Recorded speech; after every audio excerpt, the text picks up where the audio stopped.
steps. So when it gets to something specific, and I'll just, use an example, an easy example of, say, tourism. It's a cluster.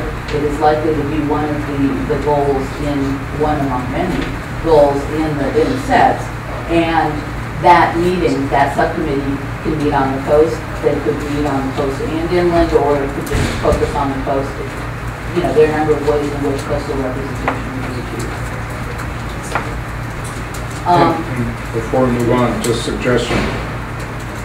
An easy way to accomplish joint representation is through the use of webcasting and conferencing. MTA's been using it for years. It works out very well. It really boosts the membership and the attendance. Don't overlook that technology. Better finish. Okay. Okay, well, we actually did use video conferencing with our last EDGE meeting, and there were, I think, 3 people on the coast. And particularly for a smaller group, it works really well because you can kind of pretend that television at the end of the table is just 3 people sitting there. With larger meetings, it's a little hard, and that's why we wanted to actually have a parallel meeting on the coast, or if the coast meetings first, it would be a parallel one inland, to have that goal setting discussion kind of on site.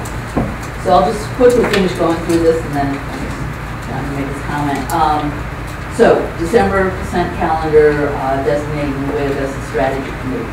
And then we're establishing EDGE as kind of a steering committee. So Steve and I will be meeting with that group. That group, most of the members are on the Workforce Investment Board, and there are members from the coast. Pamela, Tom Becker, Scott Schneider was there. At this point, I'd say it was kind of 50-50 attendance between the coast and inland. So that's kind of, and what a steering committee means to me is just people who kind of look at the work plan and says, okay, how do we keep going here? Make sure all the homework's assigned out, holding each other accountable. So that's the role of that steering committee. January through March, we will be collecting background data for the SEDS plan, demographics, economic indicators, and as you know, that's something that Workforce Investment Board staff does because they send out kind of the economic scorecard on a regular basis. So it's expanding that activity.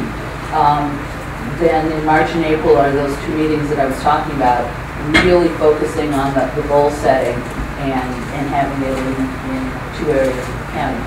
May through July, we think it will take 3 months. Those subcommittees then will focus in, each one will take a specific goal and kind of flesh it out. And we think by dividing it into smaller chunks, people will be able to commit to areas that they're interested in and really kind of flesh out what it means to address tourism as a goal, or to address growing local entrepreneurs, or whatever those goals might be.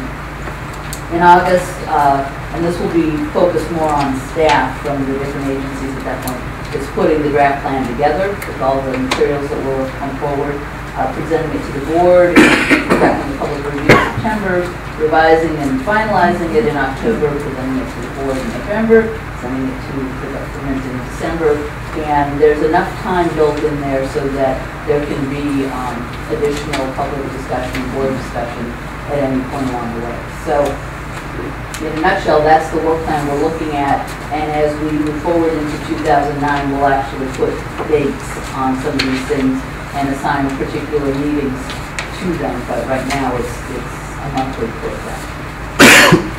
Questions? Supervisor Pinches? Yeah, I've just completed an unsuccessful process of trying to save the Branscombe Mill facility, over a 200-employer facility, and a $25 million assessed valuation piece of property. We were unsuccessful. And what I realized early on was that this county, with all of its, the EDFC, and every city's got their economic, we didn't have the ability in a, probably wasn't a real short time frame, but we just didn't have the ability to come up and save a $3 million business. Now, when you really look at the assessed valuation, that means most motels are valued over that. I mean, we're not talking about a large block of money. Well, we didn't have the ability to do that. So I hope in this 2000 plan for comprehensive economic development strategies, first of all, I hope you don't go by the 2008 or the 2006 or the 2005, because those plans apparently were trashed because they never helped. Look at our projections of where we are. So I hope that we're not going to base this new plan on what we've done in the past, because it was a dismal failure. But I would like to see our organizations, because probably, maybe this losing of a sawmill in Branscombe, maybe we could kind of turn this into a wake-up call for this county, and maybe be prepared for the next time that a crucial business has some economic problems and needs some short-term help, that we can help it. Because think about it, $3 million isn't a large block of money to come to. That includes the value of most motels, most restaurants, especially most companies employ over 20 people. Their probably assets are worth $3 million. We need to come up with a strategy of where, if it's necessary and we feel it's the right thing to do, that can step in with some immediate help. I mean, you know, bank financing and federal loans and all that is out there, but that takes time to come up with. You know, you'd think with every city is funded with an economic development budget, and our county would support this economic development finance corporation.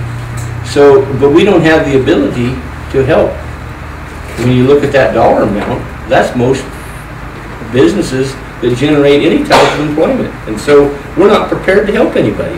Yeah, maybe we can help a cookie company or something where there's 1 or 2 jobs, but we don't have the ability to help businesses that have, say, some 20 employees on it. Maybe we ought to look at that. Maybe there's a way that we can come together as a partnership. I don't know what the funding and short-term capabilities of our EDFC and all that is,